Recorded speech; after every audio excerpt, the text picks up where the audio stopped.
Hello, it is April 2023, and I just want to briefly talk about a few things, maybe even connect them together. They do tie in together. Everything ties in together in this world, and that's where a lot of people, or why a lot of people can't see a bigger picture. Anyway, I want to talk about something interesting, give you something to think about, and there may be a bit of what some might call a religious or spiritual theme to this. So if you're not interested, then feel free to carry on. Now, what I want to talk about is water, real brief. And this is inspired by a video that I'd seen a while back. And it had to do with what is water. Now, apparently, through practical sciences, and I've said many times that liberal arts theoretical pseudosciences have been confused with practical sciences. And a lot of people will only accept what an established authority type says. Somebody in a lab coat, for example. And if you don't have a degree or a lab coat, well then, who are you? Someone can spend, and I'm just going to segue for a moment, someone can spend years researching something, learning something on any topic, being self-taught. And that could be, for example, auto mechanics, welding, to, dare I say, science, practical sciences. You don't need a degree. And I'm not going to really discuss how the education system is really about indoctrination. That's a whole different topic. So what about water? Well, they've said that through studies how water reacts, for example, to sound. And how water may even, for example, have memory. I'm not disputing that. I'm not really advocating for that. I'm just going to share something of interest here for those who have a mind to learn, to expand, things to think about, really. Now, this particular video talks about, I think, even as a descriptive, praying to water, or trying to project positive things into water, and then so-called manifesting a reality. But a big thing that is overlooked is that air is a form of water. And we know when you speak the words of your thoughts, how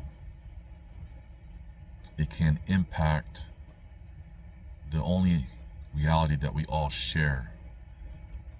We don't have our own realities. We have a reality that we all share. And a lot of people start talking about mysticism type of things. Manifest reality. You can't. You can, to some degree, control your paths in life, for example. But even then, if there's other people who have their own agendas with you specifically, these are obstacles that need to be overcome. And if you can't overcome these obstacles, well then, it sinks you. So the whole nonsense of being in control of your own destiny and everything else, it's a lot more complicated. But it's simple. If you're on your own little island, for example, then you had no interference, well, yeah, you can build a hut, you can do and live as you want. And what's interesting is it takes more than two people, more than one person 2 people or more to deem someone crazy. And usually that word crazy is just thrown around willy-nilly to discredit someone. It becomes a weapon. Anyway, I digress. So really my point here is, they talk about water having memory, air being water, implying then that air has memory. And we hear so often that when something is spoken, the air will retain that memory. And the video that kind of inspired this video, had me thinking, talked about certain places having a lot of negativity, negative something, which can be captured in water, that's, say, for example, in the ground, or even lurking in the air. And I can't help but think about the Sumerian, ancient Sumeria, how their belief system, their religion, and talking about the Anunnaki and everything else, there was the god of water. And how this ties in, for example, when you look at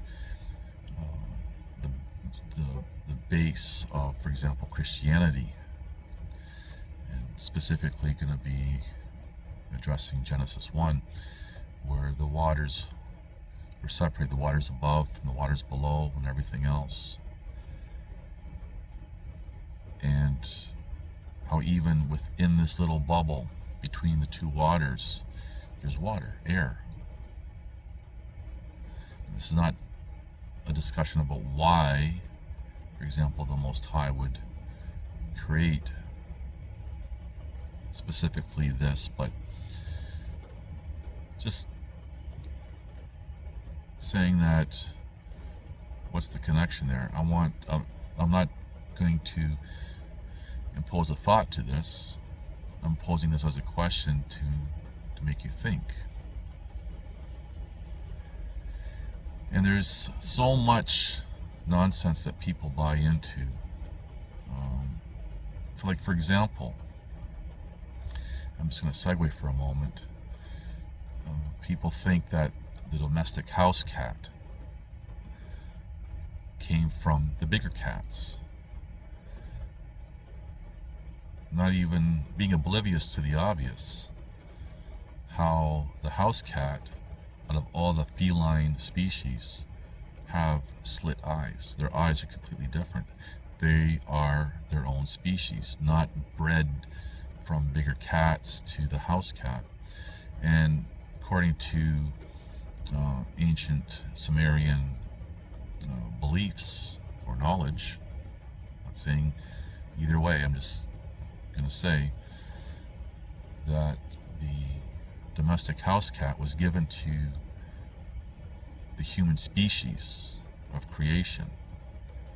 Now, a lot of people will use the human race. Well, race is a politically correct way of saying subspecies, and we're all part of a subspecies of the human species. And what people call racism is the dominant struggle between each. And it's something very natural. We see this across the board within subspecies of a species competing.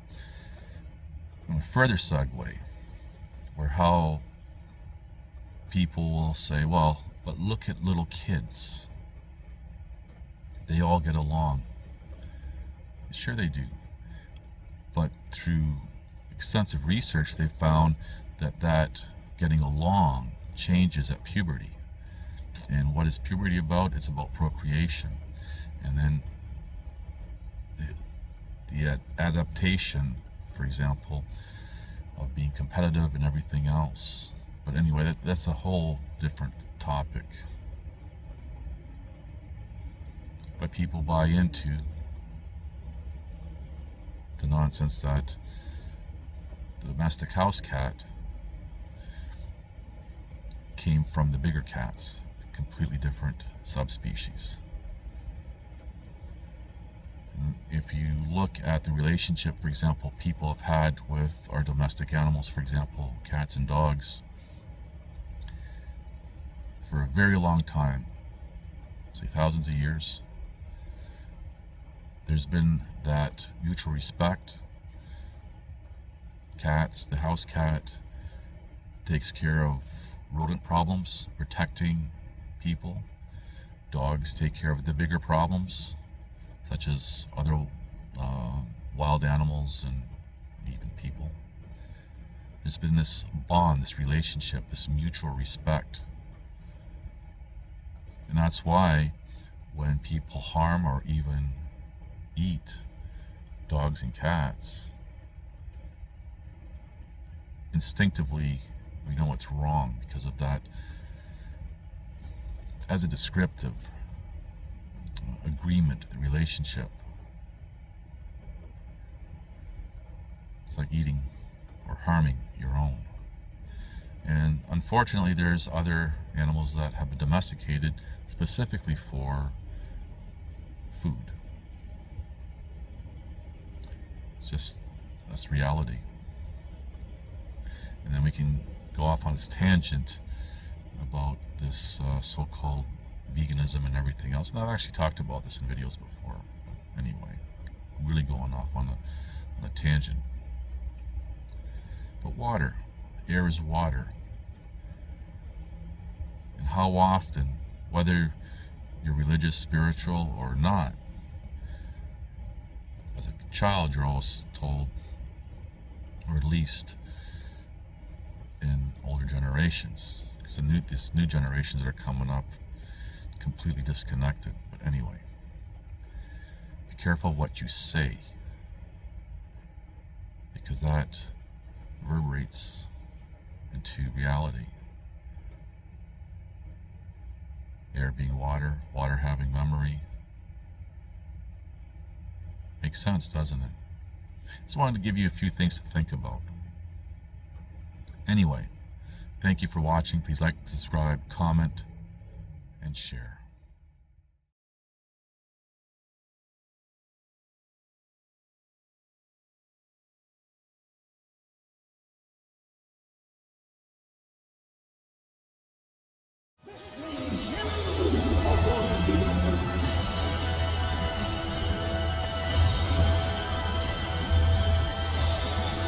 Listen to this and write it down if you can't remember it. You're never going to outgrow warfare. You simply must learn to fight. I hear people saying to me, oh, when is it going to get easier? When you die.